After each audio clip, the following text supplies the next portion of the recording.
Hello viewers, আসসালামু আলাইকুম। আবারও চলে আসলাম ছোট্ট একটি ভিডিও শেয়ার করার জন্য।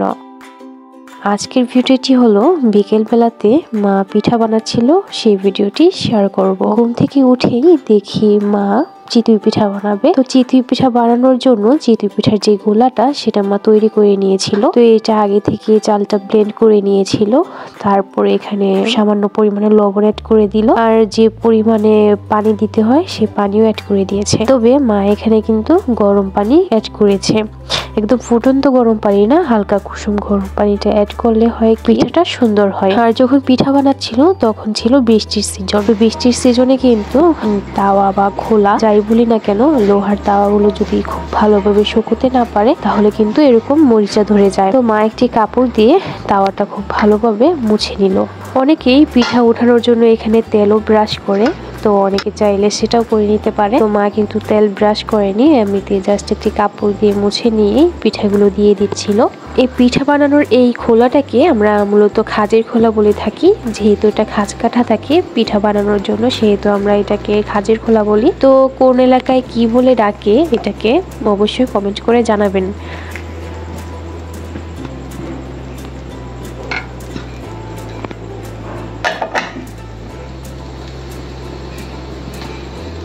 তো খুব সুন্দরভাবে পিঠাগুলো কিন্তু হয়ে গিয়েছে, যদিও এটা প্রথম খোলা, তারপরেও কিন্তু মোটামুটি সুন্দরই হয়েছে।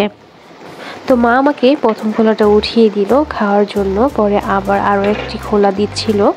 আগে যখন মা চিতই পিঠা বা তেলের পিঠা বানাতো তখন যদি সামনে গিয়ে বলতাম যে পিঠা খুব সুন্দর হয়েছে, অনেক ফুলেছে, তখন মা বলতো এই পিঠার সামনে এসব বলতে নেই, এসব বললে নাকি আসলে পিঠাগুলো ফুলে না। আসলে এই কথাটা কে কে বিশ্বাস করেন অবশ্যই কমেন্ট করে জানাবেন। আমার খুবই এই কথাটাতে খুবই হাসি পায় যে পিঠা যদি সুন্দর হয় এটা যদি বলি তাহলে নাকি পিঠা সুন্দর হবে না। কিনি চিতই পিঠা কিন্তু হতে চায় না, দেখা যায় যে চিতই পিঠা মাঝে শক্ত থাকে কিংবা ফুলে না।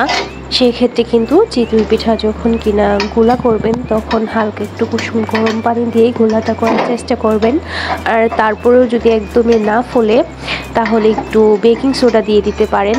আর বেকিং সোডা দেওয়ার পরেও যদি না হয় তাহলে বলতে হবে যে আপনার চুলাতে সমস্যা আছে। এই পিঠাটা বানানোর জন্য অবশ্যই চুলার চারপাশ দিকে সমান তাপ থাকতে হবে, যেন খোলাতে চারপাশে একই তাপ লাগে। এখানে আরো একটি বিষয় শেয়ার করি, অনেকের চুলা আছে যাদের চুলাতে আগুনটা দেখা যায় এক সাইডে একটু বেশি আসছে আরেক দিকে একটু কম। তো সে চুলাতে করণীয় হলো যে স্টিলের স্ট্যান্ড বা লোহার স্ট্যান্ডগুলো আছে না, সেই স্ট্যান্ডগুলো দিয়ে তারপর এই খোলাটা দিয়ে দিলে কিন্তু পিঠা একদম পারফেক্ট হবে।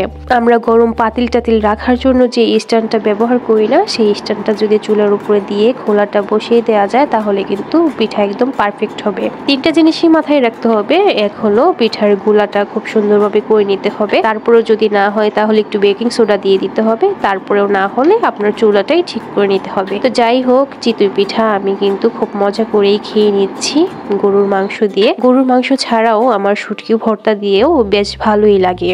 মজা করে অনেকগুলো পিঠা কিন্তু খেয়েই ফেললাম। তো আজ এই পর্যন্তই। ভিডিওটি সবার কেমন লাগলো অবশ্যই কমেন্ট করে জানাবেন। আল্লাহ হাফেজ সবাইকে।